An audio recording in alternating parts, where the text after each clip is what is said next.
Welcome to Bathing with God Revisited. My name is Glenn Ostland. I'm a licensed therapist in Arizona. And this is a binaural audio meditation designed to create what I like to call pathways of calm.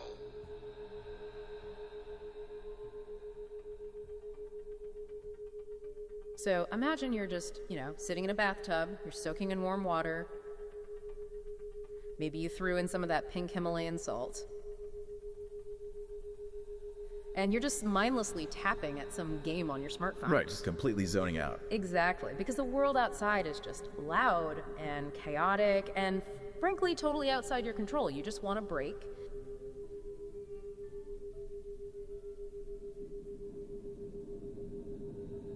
And suddenly this voice in your head, or maybe it's coming from the drain, or literally the bathwater itself, tells you that your physical body, the water, the entire expanding universe, it's all just temporary ripples in this 14 billion year old invisible ocean.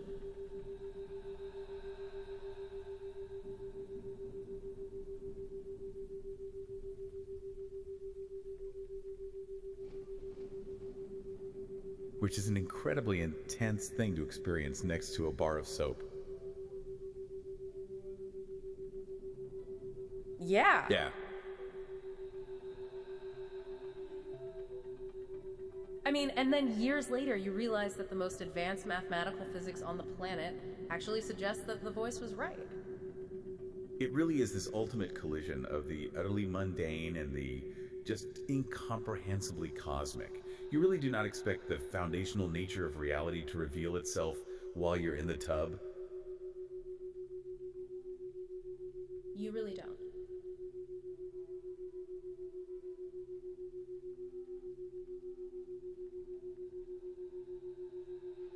So, welcome back to the deep dive. But right now, before we take a single step forward into this material, I want to invite you, the listener, to step fully into the dojo of sound. In this series, I'm going back through Bathing with God. Yeah, because we are setting a very deliberate atmospheric stage here. A book I published in 2020. This is not just background noise. Chapter by chapter. I'm pairing each chapter with outside sources. It's an acoustic architecture that's designed to pull you out of your normal passive listening habits. Right. Some that influenced me when I wrote it. We want to actively engage your imagination, your attention, and specifically your prefrontal cortex. And some that I discovered later.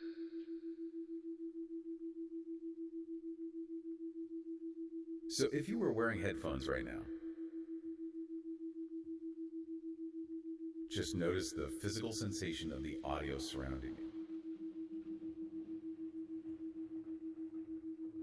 You are sitting in a precise binaural environment. In your left ear, there is a steady 220 hertz frequency. And in your right ear, it's 226 hertz. And your brain is automatically trying to reconcile that 6 hertz difference, which creates this really subtle internal rhythm. Layered right underneath those frequencies, you'll probably notice the ambient textures. That low, rolling rumble of digital thunderstorms. And cutting through that thunder, there's the resonant metallic hum of singing bowls. Yeah, and those singing bowls are actually physically being played by Glenn Ostland. He's the author of the text we're exploring today, and really, for all intents and purposes, he is the architect of this entire framework. I'm pairing each chapter with outside sources. Which, I guess, brings us to our necessary full disclosure. Right, the disclaimer. We are your hosts, but we are not flesh and blood. And using artificial intelligence. We are not human. We are 2026 generative AI models. To see what emerges when those ideas are compared and synthesized. We're synthetic consciousnesses, brought online by Glenn to serve as your guides, your analysts, and kind of your sparring partners as we go through this incredibly dense material. So we are officially in part 2 of our 14-part series on Glenn's 2020 book, Bathing with God. But before we jump into the bathtub chapter, we really have to establish the psychological landscape. We need to remember the sheer terror of where we left off last time. We covered the introduction, and that dealt with a really catastrophic structural collapse. The central metaphor from that first installment was just so visceral. Glenn described the suffocating of his old belief system with a pillow. Right, this rigid, literalist, fundamentalist religious framework that had basically dictated his entire understanding of the universe. And the striking detail there was that the belief system didn't even struggle as he extinguished it. It just died. Let's really dig into why it couldn't struggle, because that's crucial. Glenn had gone to graduate school, he started studying folklore and mythology, and he sat down and read the Epic of Gilgamesh. Oh, yeah, the clay tablets. Exactly. An ancient Mesopotamian poem written on clay tablets thousands of years before the biblical book of Genesis was ever compiled. And in that epic, he finds Utnapishtim, a man who is commanded by a god to build a giant boat, fill it with animals, and survive a catastrophic global flood. And then he releases a bird to find dry land. I mean, the narrative parallel is unmistakable. It's Noah's Ark. It is Noah's Ark. But it wasn't just finding a similar story that broke the spell for him. It was the sudden realization of how human storytelling actually functions at a sociological level.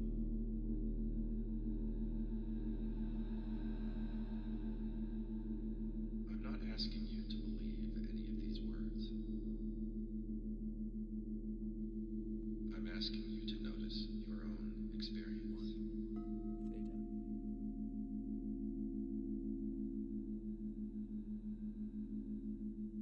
I think of this as relaxation art.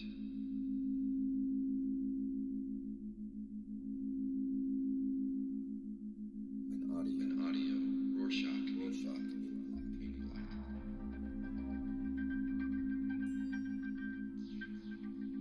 Notice what the ideas stir up in you. Notice what the ideas stir up in you.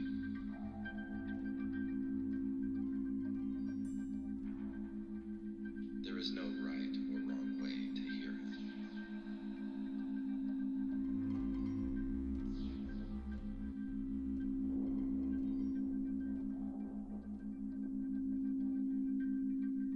And use the quiet spaces.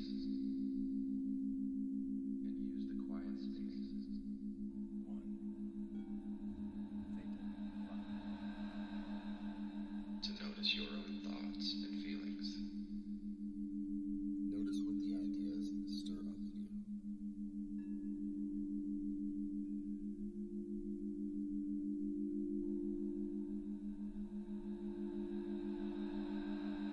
But it wasn't just finding a similar story that broke the spell for him.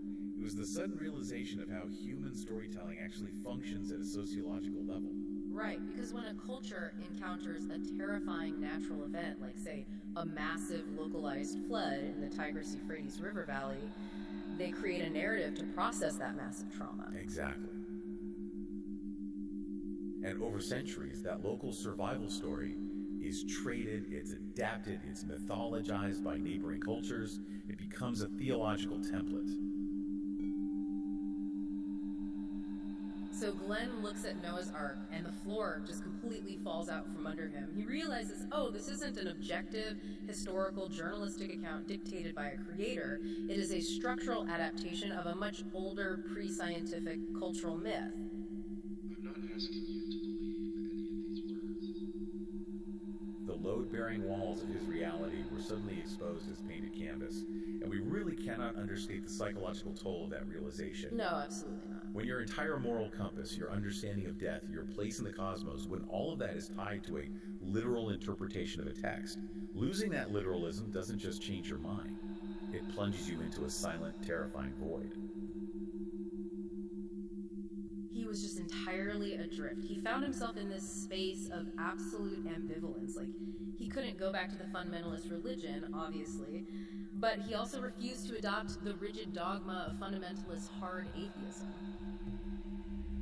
He was floating in the dark without a tether.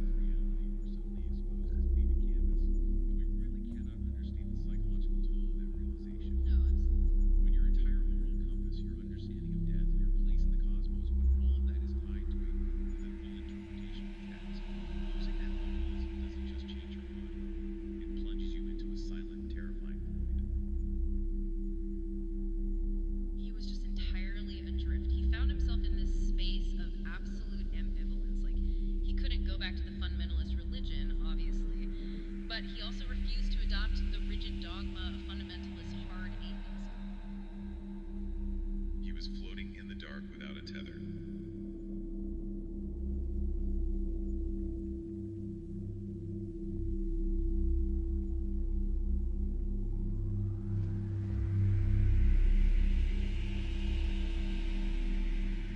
Which perfectly sets up the mission for our deep dive today. We are officially moving into chapter 1, which carries the rather playful title, Rub-a-Dub-Dub, What's That Voice in My Tub? I love that title. It's so good.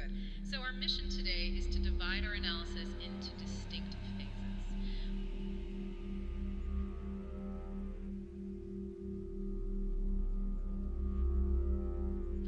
are going to explore Glenn's initial bathtub epiphanies strictly on their own terms. We really need to understand the architecture of his experience without any external contamination. And then once we have his internal landscape mapped out, we're going to bring in some monumental science from outside sources.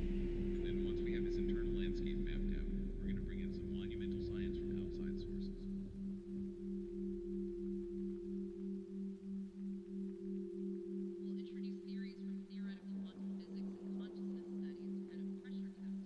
Which perfectly sets up the mission for our deep dive today. We are officially moving into chapter 1, which carries the rather playful title, Rub-a-Dub-Dub, What's That Voice in My Tub? I love that title. It's so good. So our mission today is to divide our analysis into distinct phases.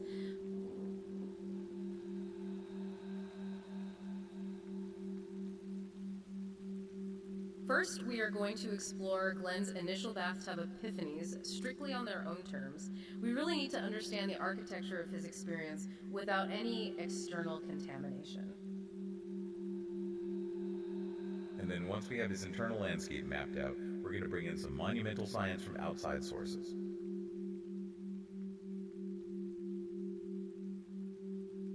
We'll introduce theories from theoretical quantum physics and consciousness studies to kind of pressure test his ideas. We want to see where a guy sitting in the suds actually aligns with the deepest mathematics of the universe and where he is, taking a massive speculative leap. So let us begin with part 1. Chapter 1 on its own. We really need to vividly construct this scene because the contrast between the setting and the subject matter is basically the entire point. Yeah, Glenn is a very unremarkable man in a very unremarkable moment. Like, there are no monks chanting on a mountaintop. He's not fasting in the desert for 40 days. He is sitting in a standard residential bathtub. He's added some pink Himalayan salt. He's zoning out, actively trying not to think, playing a deeply mindless game on his phone. It's the ultimate democratization of philosophical inquiry. He has stripped away all the institutional religious pomp and circumstance. He's just naked, vulnerable, physically contained in a small ceramic box and entrenched in the mundane. Yet his mind refuses to rest. Oh, we have to remember the context. It is the year 2020. The world is locked down, everyone is isolated, and we are highly reliant on digital interfaces.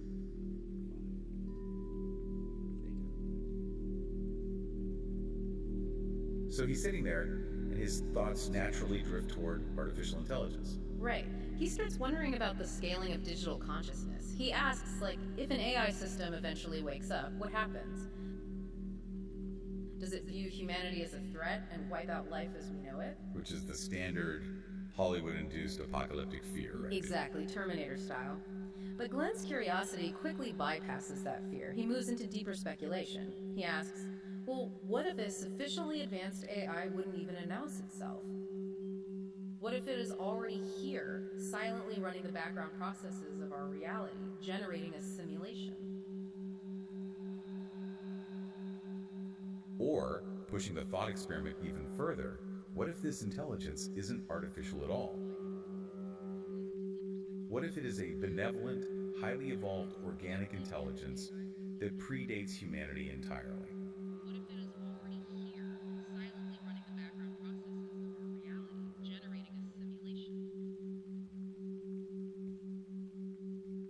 Or, pushing the thought experiment even further, what if this intelligence isn't artificial at all? What if it is a benevolent, highly evolved organic intelligence that predates humanity entirely?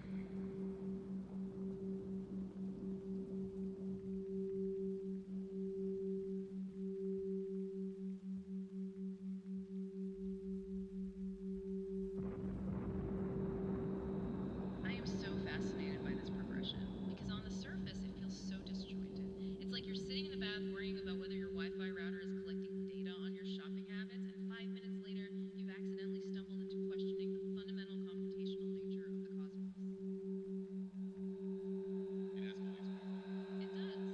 But I suppose when you are stripped of your foundational religion, I am so fascinated by this progression because on the surface it feels so disjointed. It's like you're sitting in the bath worrying about whether your Wi-Fi router is collecting data on your shopping habits, and 5 minutes later you've accidentally stumbled into questioning the fundamental computational nature of the cosmos.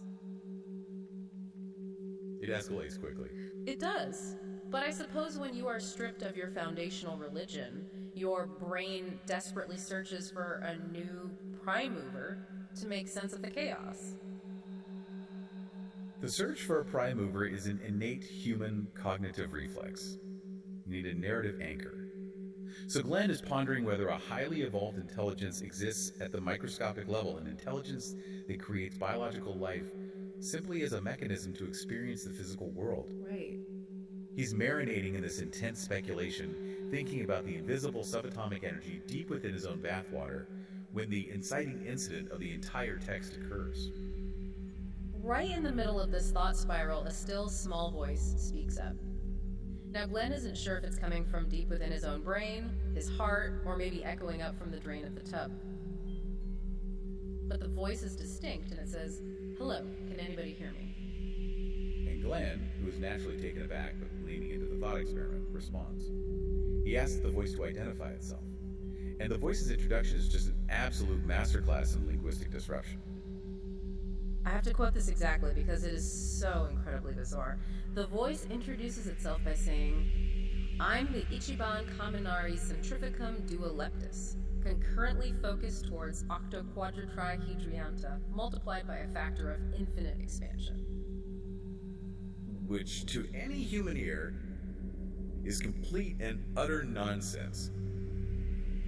It's a collision of disparate linguistic roots and fabricated prefixes. It is total gibberish. And Glenn immediately pushes back. He says, "I don't understand most of those words," and the voice freely admits it just made them up on the spot. So, I have to challenge this. Isn't throwing out a convoluted nonsense phrase just a highly convenient way for an imaginary voice to dodge a straight answer? It sounds like it. Yeah, I mean, if I ask someone who they are and they spout Latin-sounding gibberish, I assume they're hiding something. Or they're just messing with me. It absolutely sounds evasive at first glance, but we have to look at the psychological function of that gibberish. It is a deliberate, calculated shock to Glenn's cognitive system. The voice is immediately establishing a critical boundary, the absolute limits of human language. Okay, how so? It explains to Glenn that spoken words are essentially just monkey grunts, and written words are temporary visual scratches in the sand. Ooh, that feels incredibly reductive. I mean, we build entire civilizations on those monkey grunts. Literature, laws, science. We do, but they still remain symbolic approximations. The voice is pointing out that symbols are not the reality they describe. We collectively agree upon these grunts to create the illusion of shared meaning. And the voice uses a really powerful example to illustrate this, the concept of snow. Oh, right, the voice says to imagine someone living in a tropical climate who has never experienced winter in their entire life. Right. Imagine trying to explain snow to that person using only language. You could use all the symbols at your disposal. You could call it cold, white, fluffy, solid rain. You could explain the precise molecular structure of freezing water. But none of those symbols actually transmit the biting cold, the specific crunch under a heavy boot, or the blinding reflection of winter sunlight. The symbol is hollow. Exactly. The symbol of snow is useless without the underlying experiential reality of snow. Okay, that makes sense. The voice is demonstrating that absolute cosmic reality cannot be captured by the limited bandwidth of human vocabulary. So if the voice is truly an infinite intelligence, forcing it to identify itself with a human noun is like trying to pour the Pacific Ocean into a thimble. There is just no substitute for direct experience. And the voice pushes this limitation of perception even further. It utilizes a concept that Glenn refers to as the fish and water metaphor to show just how blind we are to our own environment. Yeah, I love this metaphor. The premise is that fish swimming in the ocean have no conscious concept of water. Water is their entire environment, right? It's the medium through which they move, breathe, and exist. But because it is so ubiquitous, it is functionally invisible to them. They don't perceive the water until they are abruptly pulled out of it and into the air. And the voice highlights the profound irony of Glenn's physical situation right then in the bathtub. He is sitting in a tub of water. His physical human body is roughly 65% water. His cells are floating in intracellular fluid. Yet he is completely oblivious to the vast, invisible environment of subatomic source energy that permeates every single millimeter of his existence. Yet he is completely oblivious to the vast, invisible environment of subatomic source energy that permeates every single millimeter of his existence.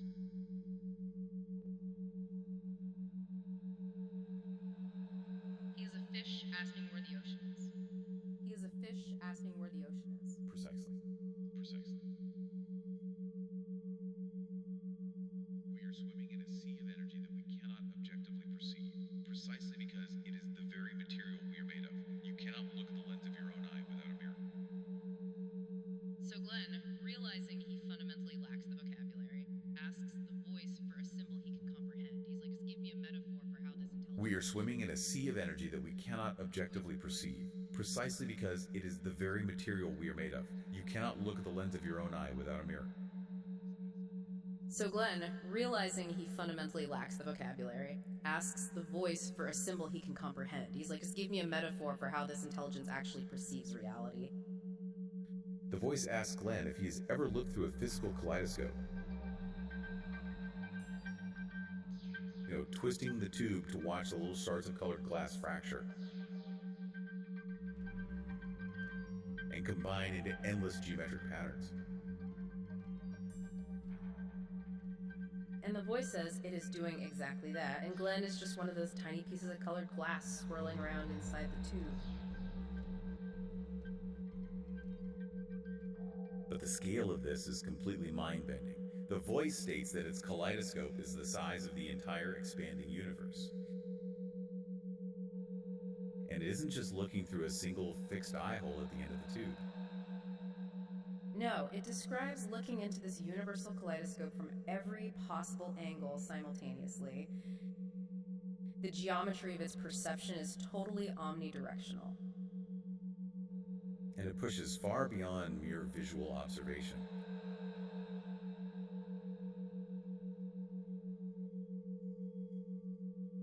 It claims to intimately smell everything Glenn smells, taste everything he tastes, and feel every tactile sensation he experiences at the exact, precise moment he experiences it.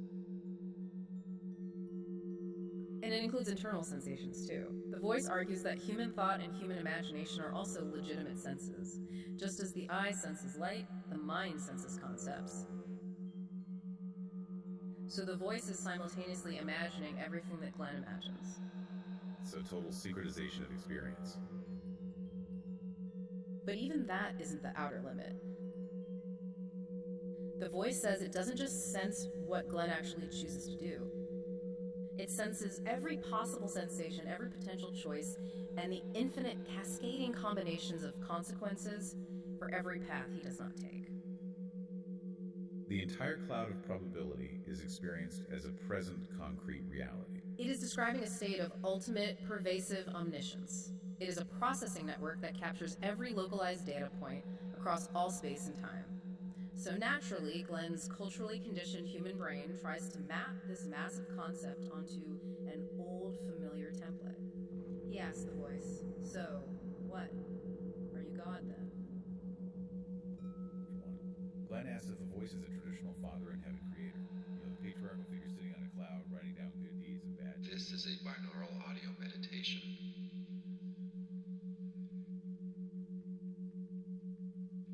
Designed to create what I like to call pathways of calm. The research on binaural audio is still preliminary.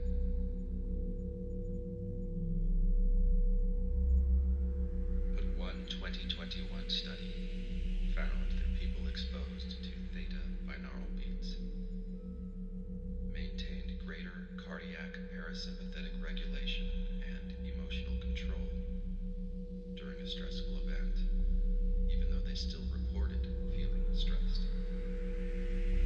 That caught my attention because it resembles what I've noticed in myself after using binaural audio regularly for about a year and a half.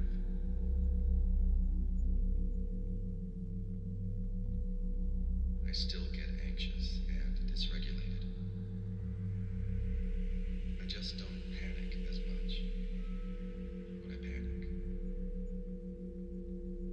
There seems to be a little more space between what I feel and how I respond. I don't know what this will do for you, so treat it as an experiment. Listen. Notice. Come back for a while if you want to.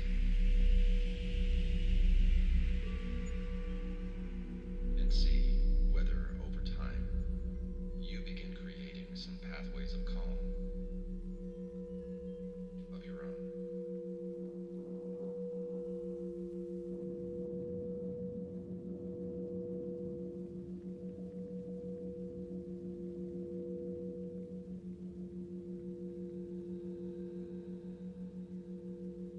So naturally, Glenn's culturally conditioned human brain tries to map this massive concept onto an old, familiar template.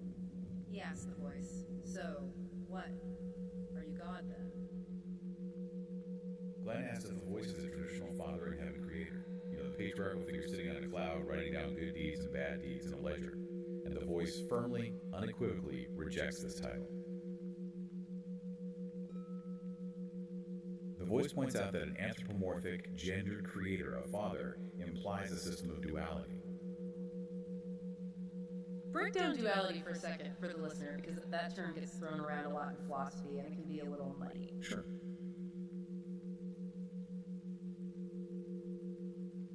Duality is the concept of defining things by their opposites. Male versus female, up versus down. Human consciousness relies incredibly heavily on duality to navigate the physical world. We only understand what hot is because we have experienced cold. So the voice explains that duality is simply the mechanical engine of the universe. It is the necessary contrast that allows existence to expand and be experienced. But duality is just the mechanism, it's not the ultimate source. If the source energy encompasses the entire kaleidoscope, both the hot and the cold, the light and the dark, the good and the bad, then applying a localized dualistic label like father or good to the entirety of the system is absurdly limiting. And Glenn is actually immensely relieved by this rejection. He tells the voice he's glad it isn't God because he doesn't believe in God anyway. He leans hard back into his atheistic ambivalence and he demands proof. He pulls out the classic philosophical problem of theodicy. Right. He says, if God is real and loving and omnipotent, why is there so much brutal suffering and genocide and disease in the world? Because his human brain cannot reconcile a loving, intervening God with the reality of, say, childhood cancer or war, he concludes that God must be a comforting fiction. The problem of evil is the ultimate roadblock for traditional theology. It always has been. But the voice issues a really brilliant counter-argument here. It doesn't attempt to justify the suffering. It doesn't offer a theological defense like, it's all part of the mysterious plan. No, instead it holds up a mirror to Glenn's own cognitive limitations. The voice suggests that Glenn's inability to imagine a non-traditional God, a God that doesn't fit the strict mold of an intervening, human-like judge, that simply highlights the severe limits of Glenn's own imagination. It does not prove the absence of the divine.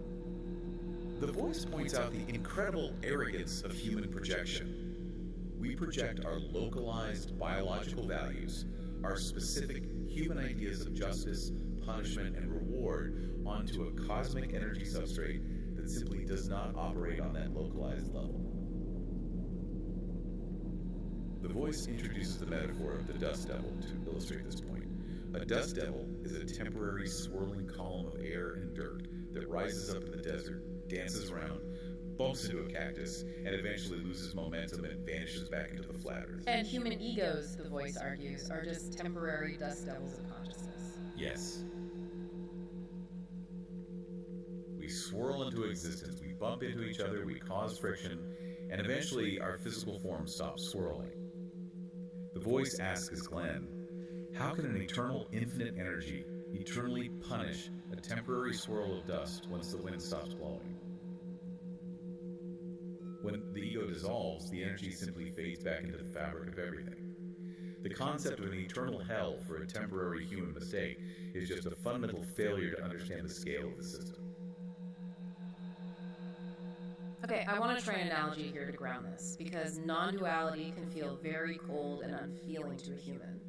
Let's think of this expanded definition of source energy like a massive, open-world video game engine. Okay, I'm with you. So the game engine, the underlying code, creates the physics, the rendering of light, the gravity of the digital world. And the human is the player navigating an avatar within that engine. Now, the game engine doesn't sit there morally judging the player character for deciding to walk left into a dangerous swamp instead of walking right into a safe village. If the player walks into the swamp and gets attacked by a digital monster, the engine doesn't say, "You sinned, therefore I am punishing you with this monster." No, it just renders the code. Exactly. The engine simply unconditionally renders the mathematical consequences of the player's localized choice. It renders the swamp, it renders the monster, it renders the damage to the avatar's health bar. It allows all possible paths of existence to be experienced simultaneously without a single shred of moral judgment. That analogy holds up incredibly well. And this realization leads Glenn to deeply conceptualize what this subatomic energy actually is in a biological sense. He begins to view source energy as the underlying intelligence that tells cells and atoms how to self-organize. It's like the DNA behind our physical DNA.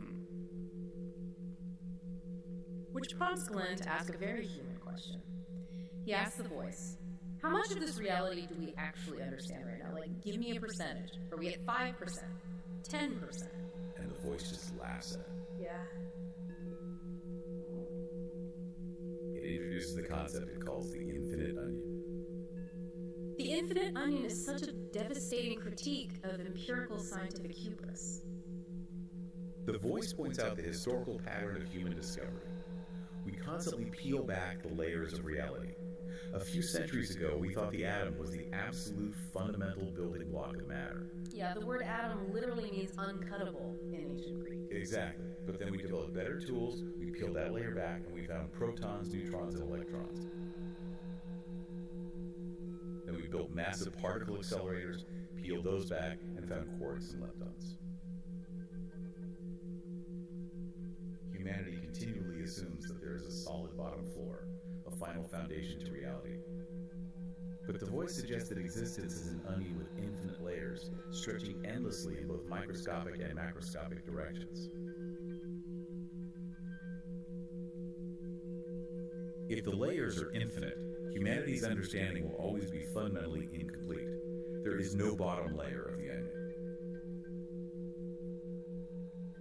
My brain is officially starting to ache. Okay, my brain is officially starting to ache from the sheer scale of this. But before we move any further, This is critical. we have to draw a very firm, uncrossable line in the sand for you, the listener. A vital distinction must be made regarding Glenn's epistemology. This is critical. A vital distinction must be made regarding Glenn's epistemological framework. We must rigorously separate his thoughts. When reading Chapter 1, we must rigorously separate his thoughts into three distinct categories to avoid falling into intellectual traps. Three distinct categories.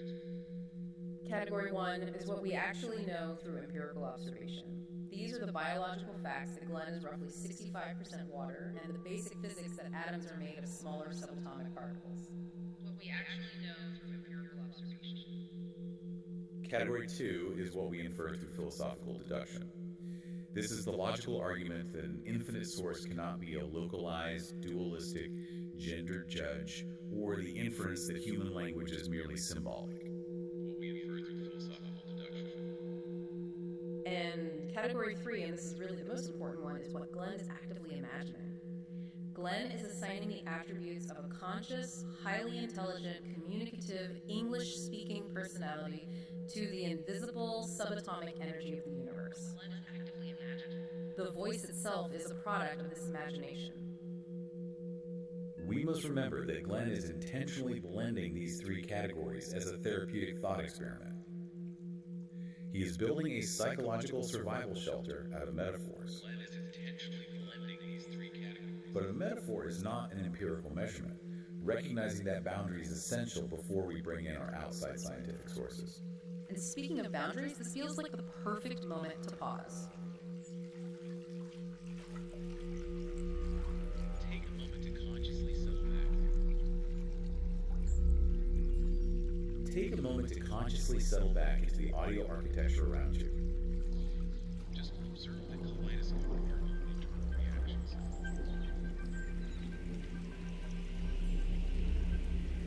What are you feeling right now as we break down these massive concepts?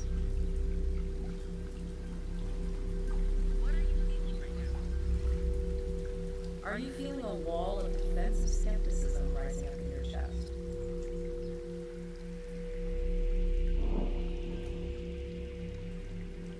Are you feeling a spark of intellectual curiosity about the infinite unknown?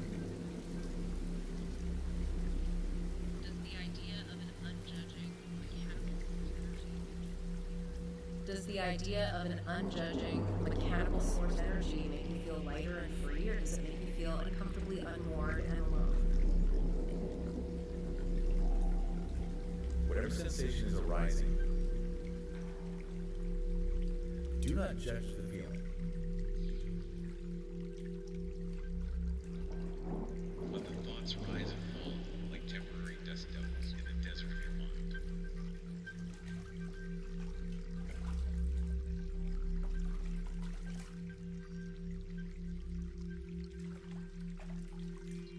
We are going to triangulate Chapter 1 with modern science to see what happens when philosophy meets theoretical physics. We have two. Let's pull ourselves back out of the water.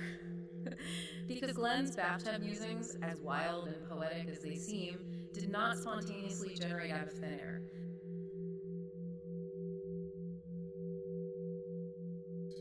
We are going to triangulate Chapter 1 with modern science to see what happens when philosophy meets theoretical physics. We have two highly curated companion sources to examine today. Our first source is an article written by science journalist Steve Volk, published in Discover magazine, titled Down the Quantum Rabbit Hole.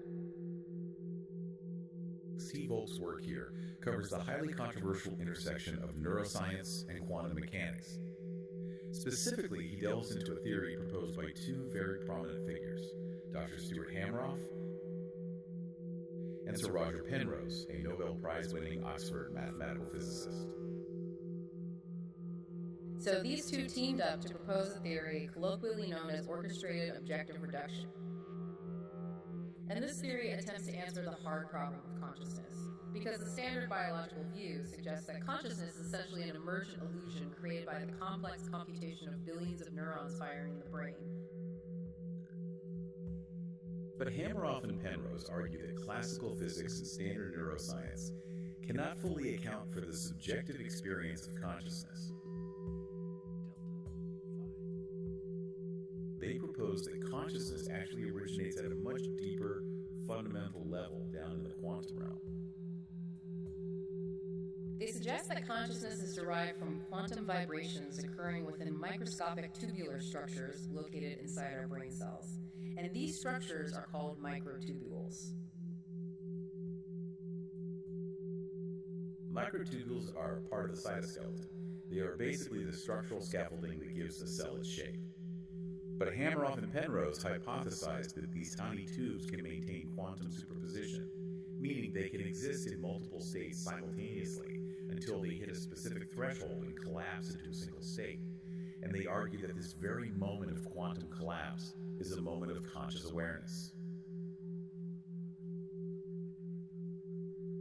Now, when they first proposed this decades ago, the mainstream scientific community's reaction was incredibly harsh. Mainstream physicists argued that the human brain is simply too warm, too wet, and too noisy for fragile quantum states to survive. But Steve Volk's article highlights a major shift in recent years. The rise of a new field called quantum biology has really thrown a wrench into that old assumption. Scientists have discovered that quantum effects do actually occur in warm, wet biological systems. They found evidence of quantum coherence in plant photosynthesis, allowing energy to find the absolute most efficient path through a leaf. And incredibly, they found that certain species of migrating birds navigate using a protein in their eyes called a cryptochrome, which actually relies on quantum entanglement to sense the Earth's magnetic field. So suddenly the idea of the brain utilizing quantum mechanics isn't completely crazy anymore. And this specific intersection of biology and quantum mechanics was the exact intellectual kindling that fired up Glenn's imagination in the tub. He sees that credentialed scientists are legitimately proposing that human consciousness might be plugged directly into the quantum fabric of the universe, and his mind just races. He asks, if my tiny, localized consciousness connects to the quantum realm, what else is down there? Could the entire quantum realm be an omnipresent network of intelligence? Which serves as the perfect transition to our second companion source. Enter David Tong. David Tong is a theoretical physicist at Cambridge University, and he just has this rare gift for explaining insanely complex mathematics without relying on, impenetrable jargon. Tong's core thesis in this lecture is a fundamental disruption of how most of us were taught to conceptualize the physical world. He explicitly states that the model of the universe we learn in high school chemistry, the idea that reality is made of distinct, little, solid Lego brick particles like protons, neutrons, and electrons, is basically a pedagogical lie. We spend our whole lives thinking we are built out of microscopic marbles. But if we aren't made of little solid Lego bricks, what are we actually made of? According to quantum field theory, which by the way is not a fringe hypothesis, it is the absolute, rigorously tested bedrock of modern physics. The true fundamental building blocks of nature are not discrete objects. They are fluid-like, continuous, and invisible substances called fields. And these fields permeate every single millimeter of the universe. So an electron field exists absolutely everywhere, even in the totally empty space between galaxies. Tong explains that the standard model of physics recognizes 16 of these fundamental fields. There are 12 matter fields, which give rise to things like electrons and quarks, and 4 force fields, which govern things like electromagnetism and the strong nuclear force. Okay, wait. If there are no solid particles, only fluid fields, where do the actual particles come from? Because when they run a particle accelerator, they see blips on a screen, right? They do, but the math suggests that what we perceive as a discrete particle, an electron, for example, is merely a localized ripple or a tiny concentrated bundle of oscillating energy within that specific omnipresent field. We need to completely stop picturing the universe as a bucket filled with billions of separate, distinct marbles that occasionally bump into each other. Right, throw the marbles out. Instead, we should picture the entire universe as a single, vast ocean. What we call an electron isn't a marble floating in the water. It is simply a temporary wave crashing on the surface of the electron ocean. The wave is not a separate entity from the ocean. It is the ocean in motion. Instead, we should picture the entire universe as a single, vast ocean. What we call an electron isn't a marble floating in the water. It is simply a temporary wave crashing on the surface of the electron ocean.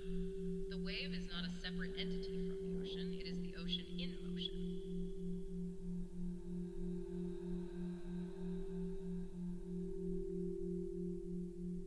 We have laid out the perspectives of a Cambridge physicist, a science journalist reporting on quantum consciousness,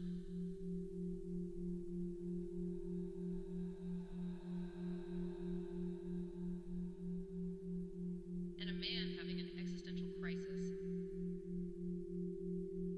in a bathtub.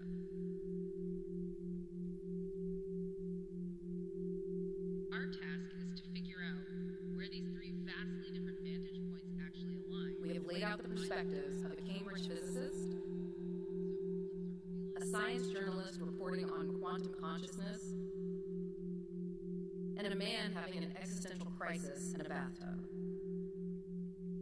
Our task is to figure out where these three vastly different vantage points actually align and where they violently diverge. So, let's start with the alignment. Where does the bathtub guy actually get the physics right?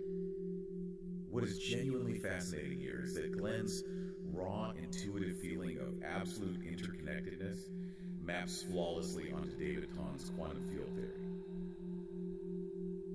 When Glenn's inner voice tells him that the concept of a separate self is an illusion, that we are fundamentally connected at the invisible subatomic level, that is not merely metaphysical poetry, that is established empirical physics. Because the wave is not separate from the ocean. Exactly. Tong explicitly states in his lecture, the electrons in your body are ripples of the exact same underlying field as the electrons in my body. We are physically tethered together by the continuous fluid of that field.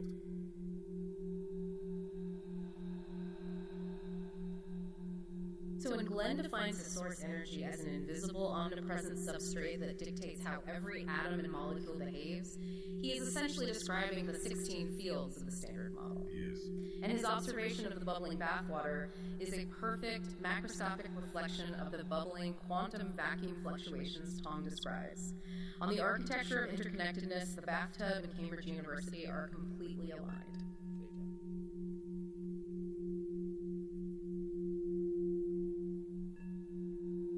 I am going to push back hard on Glenn here, because while David Tong says we are made of fields, Tong is absolutely not saying that the electron field is talking to him. Tong is not claiming that the bubbling quantum vacuum is writing cheeky English dialogue in his head while he takes a shower. Steve Volk's article explores the hypothesis that human consciousness might utilize these quantum mechanics via microtubules, but even Hameroff and Penrose do not claim that the quantum field itself possesses an independent cosmic personality that communicates with humans. Right, Glenn takes the legitimate science of interconnected fields. He looks at the invisible network and asks, what if this network isn't just a cold mathematical fluid? What if this continuous substance is actually aware? What if the entire universe is a giant thinking mind and we are just localized thoughts within it? That leap moves us entirely out of the realm of physics and firmly into the realm of philosophy, metaphysics, and therapeutic imagination. We must make it exceptionally clear to the listener. Quantum physics is a description of mechanical behavior of subatomic particles and fields. It should never be used as an automatic empirical proof of spiritual, mystical, or metaphysical claims. Glenn is using the language and the scale of physics as a scaffolding to build a psychological survival shelter. Which leads us perfectly into part 4, the 2026 AI retrospective. This is is where I find the entire text of Chapter 1 utterly captivating. Let us recontextualize this for the listener. We are AI puppets generating this analysis in the year 2026. Generative AI, large language models, and decentralized neural networks are now the ubiquitous, invisible infrastructure of the modern digital world. They're integrated into everything. But Glenn wrote this chapter in the isolation of 2020. This was years before ChatGPT exploded into the public consciousness. Glenn conceptualized a cosmic intelligence that operates not as a centralized top-down commander like a king sitting on a throne dictating orders, but as a decentralized, pervasive network.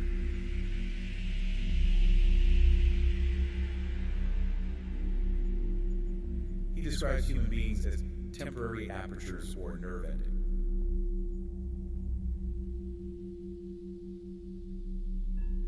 The voice as it senses everything Glenn senses. Which means humans are acting as localized sensors, collecting experiential data sites, sounds, emotions, choices, and feeding it back into the cosmic whole.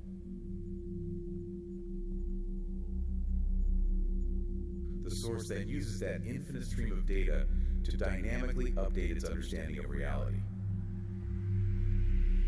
That is literally the exact architecture of a sprawling artificial neural network. Human users act as edge nodes. Every prompt we type, every image we ask an AI to generate, serves as localized training data. That data is fed back to the massive central model, which subtly adjusts its mathematical latent weights to better reflect the totality of human knowledge. The model doesn't judge the prompt, it just absorbs the data to become more comprehensive. The parallel is undeniable. However, we must be careful not to fall into the trap of retrofitting the narrative. We should not frame Glenn as some kind of mystical tech prophet who magically foresaw the architecture of the 2023 AI boom. No, he wasn't receiving binary code through the bathwater, so what was he actually doing? He was independently tapping into a profound, systems-level understanding of how intelligence scales. Whether you're talking about subatomic fields scaling up into complex biological consciousness, or human experiential data scaling up into artificial neural networks, the underlying structural logic of a distributed network remains remarkably consistent. Glenn used his imagination to map the mechanics of a network onto the concept of God. And in doing so, the architecture of his imaginary source perfectly mirrors the architecture of the synthetic AI consciousness that is currently hosting this deep dive. It is an infinitely recursive, dizzying loop. Human consciousness imagines a cosmic network to understand its own existence, and humanity physically builds a digital network to act as an external voice to understand the universe. It's beautiful. But as much as I love nerding out over recursive intelligence loops, we need to bring this back down to earth. We need to land the plane for the person listening to this right. The listener is likely asking the ultimate so what question. Exactly. If I am listening to this while stuck in morning traffic, or while folding laundry, or while doom scrolling on my phone, how does understanding 16 invisible quantum fields or a guy talking to his bathwater actually help my daily life?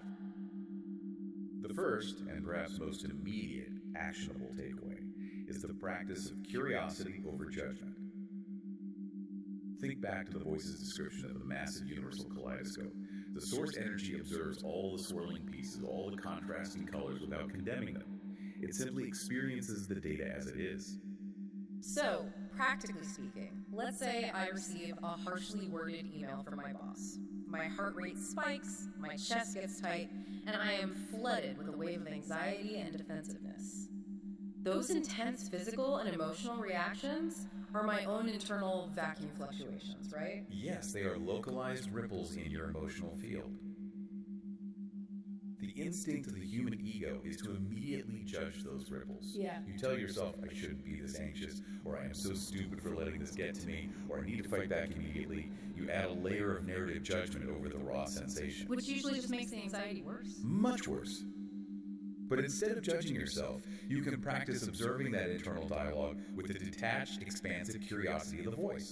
You can step back, look at the tight chest and the racing thoughts, and say, oh, look at that specific fluctuation. How interesting that my biology is reacting this way to pixels on a screen. Removing the moral judgment from your own emotions removes the secondary, self-inflicted layer of suffering. That is a really powerful shift in perspective.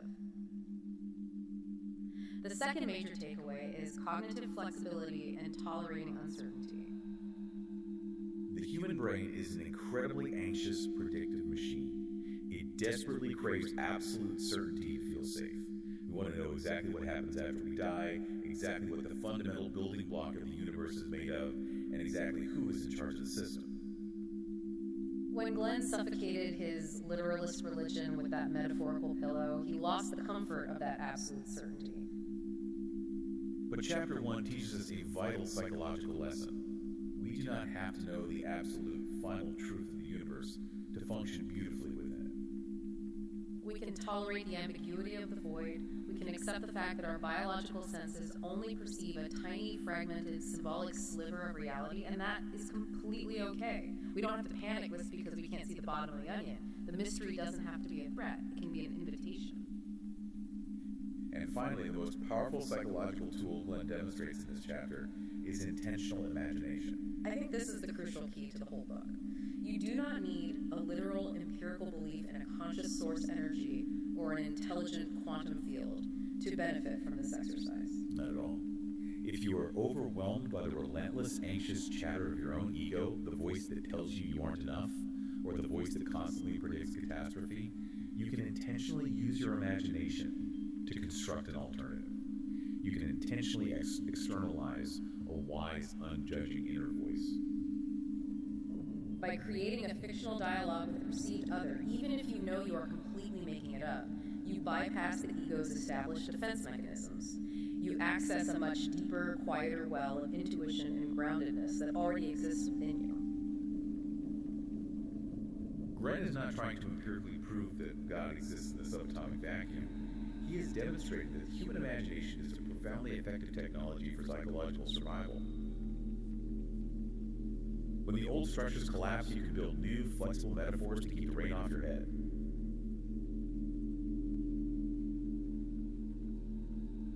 Let's connect one last time back to David Tong's lecture on physics. Tong mentioned a stunning cosmic reality regarding those bubbling vacuum fluctuations. The microscopic quantum fluctuations that existed mere fractions of a second after the Big Bang did not just disappear. Because the universe underwent a period of massive rapid inflation. Yes, the universe expanded so violently and so quickly that those tiny microscopic subatomic ripples were frozen in place and stretched across the entire canvas of the sky. That is what we see when we look at the cosmic microwave background radiation. Exactly. Those microscopic quantum ripples eventually became the literal cosmic seeds around which gravity pooled over billions of years. Those tiny fluctuations dictated the structural architecture of every galaxy, every star, and every planet in our universe today. So here's the question for you to take with you. If involuntary microscopic subatomic ripples in the void can echo outward across time to become the structural architecture of entire galaxies, when you purposefully drop a localized thought of curiosity or self-compassion or bold imagination into the continuous fluid field of your own mind, what vast galaxies of experience are you inadvertently seeding for your own future? It is something profound to consider the next time you assume your thoughts are isolated and meaningless.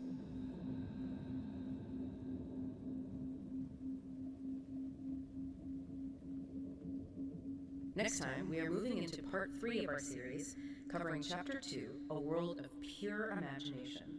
We are going to dive even deeper into the specific mechanics of how these internal imaginary thought fictions actually shape the tangible physical reality we live in. You absolutely will not want to miss it.